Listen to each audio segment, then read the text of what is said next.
Assalamualaikum warahmatullahi wabarakatuh. Perkenalkan, nama saya Muhammad Ali Imron Humaini, mahasiswa semester 2, Program Studi Teknologi Pendidikan, Universitas Terbuka dengan NIM 055961275. Pada kesempatan ini, saya akan membahas beberapa konsep penting dalam teknologi pendidikan dalam pendidikan jarak jauh berdasarkan referensi modul pokok teknologi pendidikan dalam jarak jauh TPN 4311 Universitas Terbuka. Pertama, mengenai perkembangan definisi teknologi pendidikan.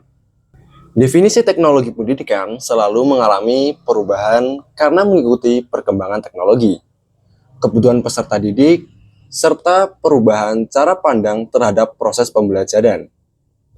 Pada awalnya, teknologi pendidikan hanya dipahami sebagai penggunaan alat bantu audiovisual dalam pembelajaran.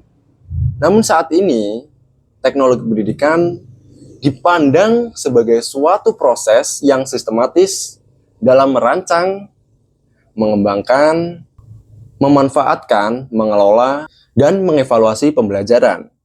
Perubahan ini memberikan dampak positif karena fokusnya tidak lagi hanya pada teknologi, tetapi juga pada peningkatan kualitas pembelajaran.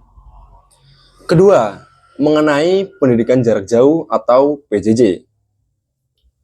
Pendidikan jarak jauh diimplementasikan karena kebutuhan masyarakat akan akses pendidikan yang lebih luas dan fleksibel.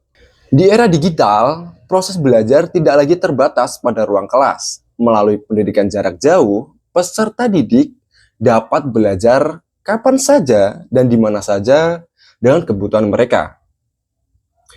Universitas Terbuka merupakan salah satu contoh penerapan sistem pendidikan jarak jauh yang memberikan kesempatan belajar kepada berbagai kalangan masyarakat. Ketiga, karakteristik bahan ajar dalam pendidikan jarak jauh.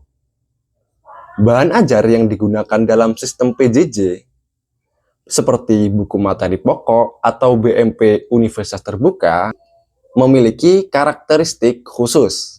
Karakteristik tersebut antara lain self-instructional, self-contained, stand-alone, adaptive, user-friendly, sistematif, interaktif, dan konsisten. Sebagai contoh, BMP dirancang agar mahasiswa dapat belajar secara mandiri tanpa harus selalu didampingi dosen. Selain itu, materi disusun secara lengkap menggunakan bahasa yang mudah dipahami dan dilengkapi latihan-latihan yang membantu mahasiswa mengukur pemahamannya.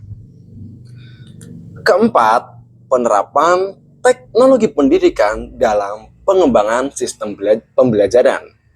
Teknologi pendidikan pada tingkat mikro merupakan proses yang sistematis dalam memecahkan masalah pembelajaran.